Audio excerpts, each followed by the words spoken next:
En trabajos realizados anteriormente, hemos desarrollado un índice multidimensional mediante el análisis de una serie de variables socioeconómicas con el objeto de estudiar el grado de desarrollo de un país en concreto. Estudiamos el índice de violencia juvenil en Brasil mediante variables como el grado de alfabetización o el gasto de inversión en educación del gobierno brasileño. También se han analizado los distintos procesos de transformación económica o cambio estructural y la estructura productiva del país en su contribución al Producto Interior Bruto, PIB, aplicación del modelo Solow-Swan. Finalmente, y a modo de resumen ejecutivo, pretendemos llevar a cabo un recorrido a través del marco teórico estudiando en la asignatura para dar respuesta a una cuestión en concreto. ¿Cuál ha sido el papel de las instituciones brasileñas en el proceso de transformación económica de Brasil? Para ello, atendemos a la aplicación de las teorías sobre las instituciones económicas de Acemoglu y Robinson desarrollada en el libro ¿Por qué fracasan los países? La construcción de instituciones brasileñas en el contexto histórico de América Latina. En este punto estudiaremos la participación más activa del Estado en la economía, la cual se dio a través de los organismos públicos creados, especialmente, para fomentar directamente el sector industrial, o que por sus funciones ejercieron o aún que estuvieron vinculados efectivamente a la elaboración y o implementación de políticas de fomento a la industrialización, especialmente los organismos económicos y financieros. A lo largo de todo el periodo de 1930 a 1980, además de la institucionalización de la intervención económica, como si fuera una Constitución Económica de la Carta Magna, fueron muchas las leyes, decretos y normas, e incluso reglamentos especiales y otros instrumentos legales que institucionalizaron la participación del Estado en el ámbito económico. Finalmente, la Constitución Federal de 1967 adoptaría una postura más liberal, es decir, menos intervencionista. A continuación atendemos al marco teórico. En primer lugar, destacar que la contribución de las instituciones al establecer las reglas del juego y asegurar los derechos de la propiedad crean un ambiente económico confiable para que los agentes económicos inviertan y emprendan actividades económicas. A continuación, para continuar con nuestro estudio del libro ¿Por qué fracasan los países? Los orígenes del poder, la prosperidad y la pobreza, de Daron Acemoglu y James Robinson, obra en que desarrolla los conceptos de instituciones inclusivas e instituciones extractivas, profundicemos sobre la institución de las instituciones brasileñas. Categoría 1, Categoría 2 y Categoría 3. En la Categoría 1 estudiaremos la estructura productiva de la economía brasileña.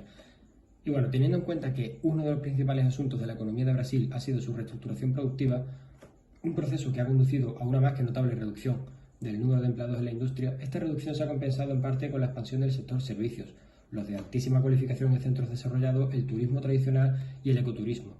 Sin embargo, el vuelco hacia una estructura productiva de menor aportación de capital no ha propiciado un crecimiento sostenido de la economía realmente. Categoría 2. Las élites y la corrupción en las instituciones brasileñas. Uno de los aspectos más destacables al que debemos atender sobre el debate institucional brasileño está relacionado con la capacidad de las élites políticas para realizar de manera efectiva políticas retributivas en el país. En Brasil, las élites se estructuraron a través del dominio de la propiedad de grandes extensiones de tierra, y por ello tras la independencia, la ruptura de este modelo se produjo con el paso de una economía de base agraria a una economía puramente capitalista y a factores como la implementación del sufragio. Sin embargo, la industrialización, el desarrollismo y el capital internacional no consiguieron diluir el poder de estos grupos en el aparato estatal, propiciando una mediación política de naturaleza clientelista. Es por ello que en la sociedad brasileña existe una fuerte diferenciación entre las clases medias altas con respecto del resto de segmentos populares. La simple presencia de las élites en las instituciones brasileñas explica la propia naturaleza de su funcionamiento. Por último, tenemos a la categoría 3, Índice de Democratización.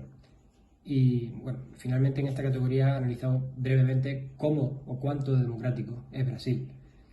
Y es que, con una puntuación de 74 puntos sobre 100, Brasil es considerado un país libre, una democracia que celebra elecciones competitivas. La arena política, podría decirse, aunque polarizada, se caracteriza por un debate público vibrante, aunque con ciertas limitaciones, es decir. Finalmente atendemos a las conclusiones de este trabajo de investigación. Conclusiones finales. ¿Es aplicable la teoría de Acemoglu y Robinson al caso brasileño? Pues bien, teniendo en cuenta que la pregunta que se planteó fue ¿en qué medida y cómo las instituciones contribuyeron en el proceso de desarrollo de la industria y del crecimiento económico en Brasil a partir de la década de 1980, la segunda pregunta directa sería ¿estamos ante instituciones inclusivas o exclusivas?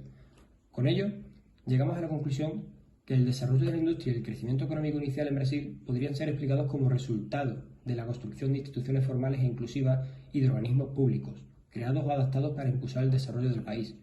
Las evidencias realmente nos invitan a pensar que mediante el transcurso del proceso de industrialización del país se podría afirmar que durante la primera mitad del siglo XX se dieron las circunstancias para aprobar la existencia de instituciones inclusivas que marcaron las bases de un primer impulso económico para el país, por lo que sería posible desarrollar un estudio de la economía brasileña a partir de estas instituciones.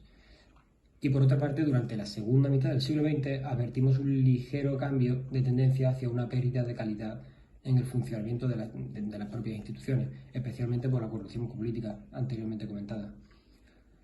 Concluimos, por tanto, que desde nuestro punto de vista se ha producido un evidente cambio de tendencia desde unas instituciones aparentemente inclusivas, en donde se garantizaba a priori una estructura organizativa básica para el desarrollo, hasta un más que posible deterioro interno de las instituciones que no proporcionan las herramientas para un crecimiento económico y social sostenido en el tiempo.